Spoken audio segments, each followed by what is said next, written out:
Foreign Secretary, you're here in Australia at a very challenging time back home, especially with the leadership crisis of Boris Johnson. Does Boris Johnson have your 100% support without reservation? In your view, is his leadership tenable? Many have said his days are numbered. Your response, please. When there is next a vacancy to lead the Conservative Party, will you run? The Prime Minister has my 100% support. He is doing an excellent job. Britain was one of the first countries to roll out the COVID vaccine. We've had a very successful booster programme.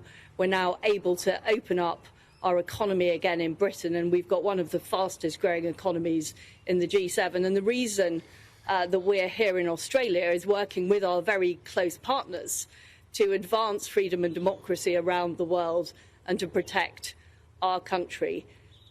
I want the Prime Minister to continue as long as possible in his job. He is doing a fantastic job. There is no leadership election. Sorry, may I have a follow-up question, please? I apologise. Absolutely.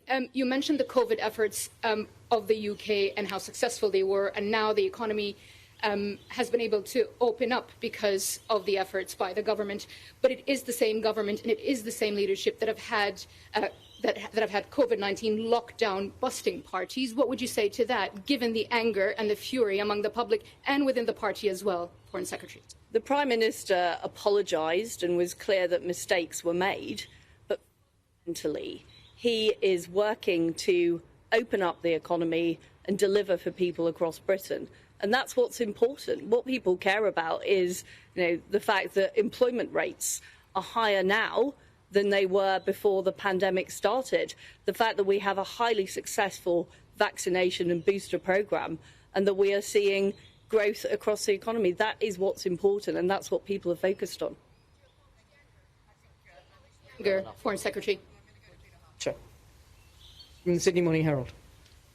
Thank you, Minister. Peter Harcher from the Sydney Morning Herald.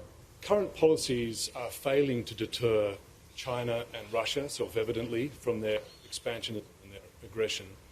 I wonder, for the Australian ministers first, please, realistically, what does Australia expect Britain, in the face of an imminent war in Europe, to contribute to the Indo-Pacific that will deter, increase deterrence pressure against a superpower known as China?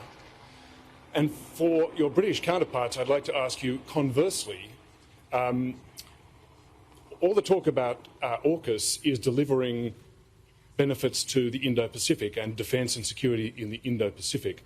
But what would you like to see reciprocally? We've just heard Minister Payne say that Australia is not offering direct military support to Ukraine, that is not an option.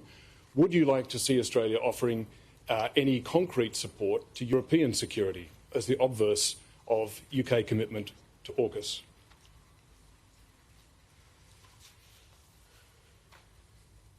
Well, what I would say is security is a partnership. It's not a competition. It's not a transactional relationship. When you go home to your wife or husband, you don't sit down and have a transactional discussion every day. Our relationship with Australia in security and defence is fundamentally not about what can we get in exchange. It's about how can we strengthen what we all stand for and help each other. It's capacity building, it's alliances, it's messaging, it's better coordination. But none of us are sitting here around the table playing, swapsies or anything like that. We're just getting on with it.